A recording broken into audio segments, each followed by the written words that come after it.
പൊതു തെരഞ്ഞെടുപ്പുകളിൽ CPM നടത്തുന്ന കാടത്തങ്ങളുടെ ഇരയാണ് താനെന്ന് മുൻ MLAയും ധീവരസഭാ ജനറൽ സെക്രട്ടറിയുമായ വി ദിനകരൻ. ആലപ്പുഴ കൈനകരി പഞ്ചായത്ത് കേന്ദ്രീകരിച്ച് CPM നടത്തിയ അക്രമങ്ങളുടെയും ബൂത്ത് പിടുത്തത്തിന്റെയും ഫലമാണ് തന്റെ തെരഞ്ഞെടുപ്പ് പരാജയങ്ങളെന്നും ദിനകരൻ പറഞ്ഞു. ആലപ്പുഴയിൽ നിന്ന് സുധീഷ് ഗോപാൽ തയ്യാറാക്കിയ റിപ്പോർട്ട് കാണാം. ജനാധിപത്യ സംവിധാനത്തെ തന്നെ അട്ടിമറിക്കുന്ന രീതിയിൽ തെരഞ്ഞെടുപ്പിൽ CPM നടത്തി വന്നിരുന്ന അക്രമ രാഷ്ട്രീയം ഇല്ലെങ്കിൽ ബൂത്ത് പിടുത്തം അടക്കമുള്ള ആ ഒരു തെരഞ്ഞെടുപ്പിനെ തന്നെ അട്ടിമറിക്കുന്ന പ്രവർത്തനങ്ങൾ അതിൻ്റെ ബലിയാടായ ഒരു വ്യക്തിയാണ് വി ദിനകരൻ എന്ന മുൻ അമ്പലപ്പുഴ MLA. 4 തവണ അമ്പലപ്പുഴയിൽ മത്സരിച്ച് 2 തവണ വിജയിച്ചു. ജി സുധാകരനെയും PK ചന്ദ്രാനന്ദനെയും പരാജയപ്പെടുത്തിയിട്ടുണ്ട്. ഈ ഒരു തെരഞ്ഞെടുപ്പ് ചരിത്രത്തിൽ, അമ്പലപ്പുഴയിലെ തെരഞ്ഞെടുപ്പ് ചരിത്രത്തിൽ അന്ന് CPM കാട്ടിയ ആ കാടത്തങ്ങൾക്ക് എത്രത്തോളം ബലിയാടായി എന്നതടക്കമുള്ള കാര്യങ്ങൾ നമുക്കൊന്ന് ചോദിക്കാം. 4 തവണ അമ്പലപ്പുഴയിൽ മത്സരിച്ചു. അന്നെല്ലാം നമുക്ക് ആ ഒരു തെരഞ്ഞെടുപ്പ് ഫലം കാണുമ്പോൾ തന്നെ കൈനകരി എന്ന CPMൻ്റെ ഒരു വലിയ ശക്തി കേന്ദ്രം അവിടെ വരുമ്പോൾ വലിയ രീതിയിൽ വോട്ട് കുറയുന്ന, ഒരു 4000-ന് മേൽ പോലും ഭൂരിപക്ഷത്തിൽ നിന്നിരുന്ന ആൾ പരാജയപ്പെടുന്നു, ഇല്ലെങ്കിൽ തീരെ തുച്ഛമായ വോട്ടിലേക്ക് കുറയുന്ന ഒരു സാഹചര്യം. അതിന് എന്തായിരുന്നു അതിൻ്റെ ഒരു അടിസ്ഥാനം? ഞാൻ അമ്പലപ്പുഴ നിയോജക മണ്ഡലത്തിൽ 4 പ്രാവശ്യം മത്സരിച്ചു. 1980, 82, 87, 91. അമ്പലപ്പുഴ മണ്ഡലത്തിൽ 110 ബൂത്തുകളാണുള്ളത്. അതിൽ 15 ബൂത്തുകൾ മാത്രമുള്ള കൈനകരിയിലാണ് ഏറ്റവും കൂടുതൽ അക്രമം നടന്നത്. 1980-ൽ 6 പഞ്ചായത്തുണ്ട്. പുറക്കാട്, അമ്പലപ്പുഴ, തകഴി, നെടുമുടി, കൈനകിരി, പുന്നപ്ര. ഈ 5 പഞ്ചായത്തിൽ ഞാൻ ആദ്യം നിന്നപ്പോൾ എനിക്ക് 225 വോട്ടിൻ്റെ ഭൂരിപക്ഷം ഉണ്ടായിരുന്നു.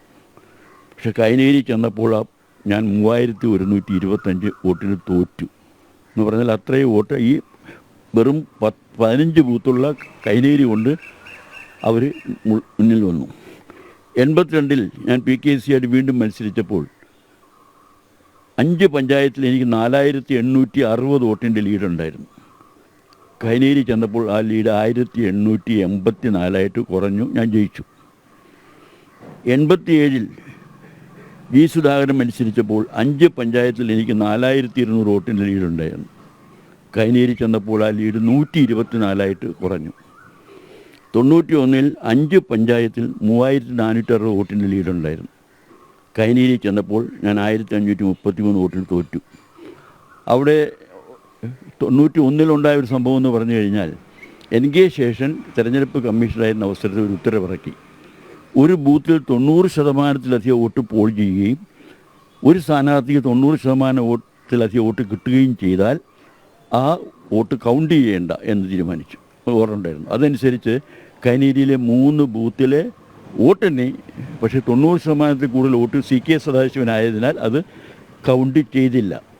ബാക്കിയുള്ള ബൂത്തുകൾ നോക്കിക്കഴിഞ്ഞാൽ 80-നും 90-നും ഇടയ്ക്ക് 89-ഉണ്ട്, 88-ഉണ്ട്, അങ്ങനെയുള്ള ബൂത്തുകളാണ് വന്നിരിക്കുന്നതെല്ലാം. അവിടെ എന്ന് പറഞ്ഞ് പൂർണ്ണമായ ബൂത്ത് പിടുത്തമാണോ? അവിടെ ഏജന്റിനെ ഇരുത്തത്തില്ല. തല്ലുകൊള്ളാത്ത ഒരു കോൺഗ്രസ് പ്രവർത്തകനും ഒരു UDF പ്രവർത്തകനും കൈനകിരിയിലില്ല. എൻ്റെ ചീഫ് ഏജൻ്റായിരുന്ന KK പങ്കജാക്ഷൻ 91-ലെ ഇലക്ഷന് ഒരു സ്പീഡ് ബോട്ടിൽ ചെന്നിട്ട് ബൂത്തിൽ കയറാൻ സമ്മതിച്ചില്ല. മഴയുണ്ടായിരുന്നു, വെള്ളപ്പൊക്കമായിരുന്നല്ലോ. സൈഡിൽ നിന്ന് കട്ട വലിച്ചെറിയുക, കല്ലില്ലല്ലോ, കട്ട വലിച്ചെറിയുക. രാത്രി 1 മണിയായി, ഇദ്ദേഹത്തിനെ പറ്റി ഒരു വിവരവുമില്ല. രാത്രി 1 മണിയായപ്പോഴാണ് എന്നെ വിളിക്കുന്നത്. ഞങ്ങൾ അദ്ദേഹത്തിൻ്റെ കൂടെ ഒരാളുണ്ടായിരുന്നു. ഞങ്ങൾ ഇങ്ങനെ ഒരു സ്ഥലത്ത് വന്ന് വെള്ളം പോലും കുടിച്ചില്ല, ഇപ്പോഴാണ് ഞങ്ങൾ കരയ്ക്ക് എത്തിയെന്ന് പറഞ്ഞു. നമുക്ക് നേരെ ഇത്തരം വോട്ട് ചോദിക്കാനൊക്കെ അവിടെ പ്രചരണത്തിന് ഇറങ്ങാൻ പറ്റും. അവിടെ ഞങ്ങൾ ആദ്യം ചെന്നപ്പോൾ അവിടെ കൈനകിരി റോഡൊന്നുമില്ലല്ലോ, പിന്നെ കായലാണല്ലോ, തോടുമാണ്, പായലും ഉണ്ടല്ലോ. ഈ ബോട്ട് പായലെല്ലാം നീക്കി ചെല്ലുമ്പോൾ വരുമ്പോൾ കൈകാട്ടി വിളിക്കും. കൈകാട്ടി വിളിക്കുമ്പോൾ നമ്മൾ സ്വീകരിക്കാനാണെന്നുള്ള ധാരണ നമ്മളവിടെ ചെല്ലുമ്പോൾ കട്ട വലിച്ചെറിയുക. അങ്ങനെ അവസാനം ഞങ്ങൾ 91-ൽ ചെന്ന അവസരത്തിൽ ഞങ്ങളുടെ സമാപന സമ്മേളനത്തിന് ഒരു സ്ഥലത്ത് നിന്ന് ബോട്ട് അടുത്തപ്പോൾ 4 വശത്തു നിന്നും പട്ടയേറി. പിന്നെ പറയാനൊന്നുമില്ല, എന്തെല്ലാം അസഭ്യം പറയാമോ അതൊക്കെ പറയും. ഞാൻ MLA ചെയ്യുന്ന അവസരത്തിൽ പിന്നെ അവിടെ ആദ്യം ടാറിട്ട് റോഡ് ഉണ്ടാക്കുന്നത് ഞാനാണ്. തോട്ടുവാത്തുള്ള റോഡ് കൈനേരിക്ക് നെടുമുടിക്ക് കൂടി വാട്ടർ സപ്ലൈ സ്കീം കൊണ്ടുവന്നു. ഒരു വർഷം കൊണ്ട് നെടുമുടിയിൽ വെള്ളം കിട്ടി. കൈനേരി കൊണ്ടുവന്ന പൈപ്പ് വെട്ടിമുറിച്ചു. 8 മാസം പണി തടസ്സപ്പെടുത്തി. UDF MLA കുടിവെള്ളം വേണ്ട. ഞാൻ ചെന്നപ്പോൾ കുറേ അമ്മമാർ പറഞ്ഞു, സാറുണ്ടോ നീ പൈപ്പ് എടുത്തുകൊണ്ട് പോകാനാണ് പറഞ്ഞു.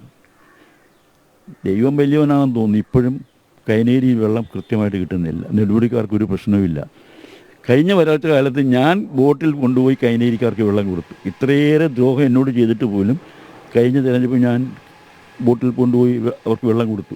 കഴിഞ്ഞ തരത്തിൽ ഇത്തരം ഒരു രാഷ്ട്രീയ സമയം ഇല്ലെങ്കിൽ ഈ ബൂത്ത് പിടുത്തം പോലുള്ള രീതികളില്ലായിരുന്നെങ്കിൽ തെരഞ്ഞെടുപ്പ് ചരിത്രം തന്നെ മാറിപ്പോയേനെ വലിയൊരു പക്ഷേ. ഇപ്പോൾ അമ്പലപ്പുഴ മണ്ഡലത്തിൽ അവിടെ മാത്രമല്ല, അപ്പോൾ മെഡിക്കൽ കോളേജ് ബൂത്തുണ്ട്. ആ മെഡിക്കൽ കോളേജ് ബൂത്തിൽ KSUവിൻ്റെ പ്രസിഡൻ്റായിരുന്ന J. ജോസഫ്, അയാൾ അമേരിക്കയിലാണ്, രാഷ്ട്രീയം വിട്ടു പോയി. ശിശുപാലൻ, പുന്നപ്ര ബൂത്തിലെ അബ്ദുൽ ഖാദർ, കൈനേരിയിലെ അപ്പുക്കുട്ടൻ, തല്ലുകൊള്ളാത്തവരാരുമില്ല. ഒരു പ്രാവശ്യം ഇലക്ഷൻ ചെന്നപ്പോൾ ജോസഫിനെയും പിന്നെ ഈ ശിശുപാലനൊന്നും ബൂത്തിൽ നിന്ന് ഇറക്കുന്നില്ല. ശിശുപാലനെ ചേട്ടൻ മാർക്സിസ്റ്റുകാരനാണ്. ചേട്ടൻ വന്ന് ഭീഷണിപ്പെടുത്തി അനിയൻ്റെ ബൂത്തിൽ നിന്ന് ഇറക്കി വിട്ടു. ഈ J. ജോസഫൊക്കെ ഇരിക്കുക. ഞാൻ അവസാനം ആലപ്പുഴ പിന്നെ ASP ഓഫീസ് ബോട്ടിയേരിയിലാണ്. തച്ചങ്കരിയാണ് ASP. ഞാൻ അതിൻ്റെ വാതൊക്കെ പോയി വട്ടം കിടന്നു. അപ്പോൾ തച്ചങ്കരി വന്ന് എന്നെയും കൂടെ കൂട്ടി പോലീസ് ജീപ്പിൽ അവിടെ വന്ന് അവർ പോലീസ് ജീപ്പിൽ ഇറക്കുകയാണ് ചെയ്തത്. അത്രയ്ക്ക് ഭീകരമായി. ഇത് സംബന്ധിച്ച് പിന്നെ നമ്മൾ എന്ത് പറഞ്ഞിട്ടും കാര്യമില്ല. കാരണം അവിടെ ചെല്ലാൻ പറ്റത്തില്ല. അപ്പോൾ ഇപ്പോൾ ഈ G. സുധാകരൻ പറഞ്ഞ കാര്യങ്ങളിലൊക്കെ യാഥാർത്ഥ്യമുണ്ട്. അതിലും ഭീകരമാണ് സംഭവം. 1989 പോസ്റ്റൽ വോട്ടിൻ്റെ കാര്യമാണ് തിരുത്തിയാര് G. സുധാകരൻ പറഞ്ഞത്. G. സുധാകരൻ പിന്നെ ഞാനുമായിട്ട് മത്സരിച്ച അവസരത്തിൽ തന്നെ 3460 പിന്നെ 4200 വോട്ടിൻ്റെ ലീഡ് 5 പഞ്ചായത്തിലുണ്ടായിരുന്നത് 124 കുറഞ്ഞത്. G. സുധാകരന് വരെ ഈ കള്ള വോട്ടിൻ്റെ പ്രയോജനം കിട്ടിയിട്ടുണ്ട്. G. സുധാകരൻ ഇപ്പോൾ പറഞ്ഞത് സത്യം, പിന്നെ അദ്ദേഹം വെളിപ്പെടുത്തി. കാരണം പാർട്ടിയിൽ നിന്ന് പുറത്തായതുകൊണ്ട് അല്ലെങ്കിൽ പറയത്തില്ലല്ലോ. അദ്ദേഹത്തിന് വരെ ഇതിൻ്റെ പ്രയോജനം കിട്ടിയിട്ടുണ്ട്. അദ്ദേഹം വീണ്ടും 2 പ്രാവശ്യം അവിടുന്ന് MLA ആകുമ്പോഴപ്പോഴേ ആ സമയത്തെല്ലാം അദ്ദേഹത്തിന് ഈ പ്രയോജനം കിട്ടിയിട്ടുണ്ട്. അവിടെ സ്ഥിരം സംവിധാനമാണ്. ബൂത്ത് ഏജൻറ്റിന് വീട്ടിൽ നിന്ന് ഇറങ്ങാൻ സംഭവിച്ചു. തലേദിവസം പറയും ഇറങ്ങരുത്, ഒന്നാമത് വെള്ളപ്പൊക്കമാണ്. ഒരു പൊതു തെരഞ്ഞെടുപ്പിൽ CPMൻ്റെ ഗുണ്ടായിസത്വം കൊണ്ട് മാത്രം അമ്പലപ്പുഴ പോലത്തെ ഒരു നിയോജക മണ്ഡലത്തിൽ ജയിച്ചു കയറിയ ചരിത്രമാണ് V. ദിനകരൻ വിശദീകരിക്കുന്നത്. അദ്ദേഹത്തിന് 4 തെരഞ്ഞെടുപ്പിലും ഇത്തരം സമീപനങ്ങളുടെ ആ ഒരു ദുർവിധി നേരിടേണ്ടി വന്ന വ്യക്തിയാണ്. 2 തവണ വിജയിച്ചു എങ്കിൽ പോലും കൈനകരി പോലത്തെ CPM കേന്ദ്രങ്ങൾ, ശക്തി കേന്ദ്രങ്ങളിൽ ഇതൊരു നിത്യ സംഭവമായിരുന്നു, ഓരോ തെരഞ്ഞെടുപ്പിലും നടക്കുന്ന സംഭവമായിരുന്നു എന്നത് തന്നെയാണ് വിശദീകരിക്കുന്നതും.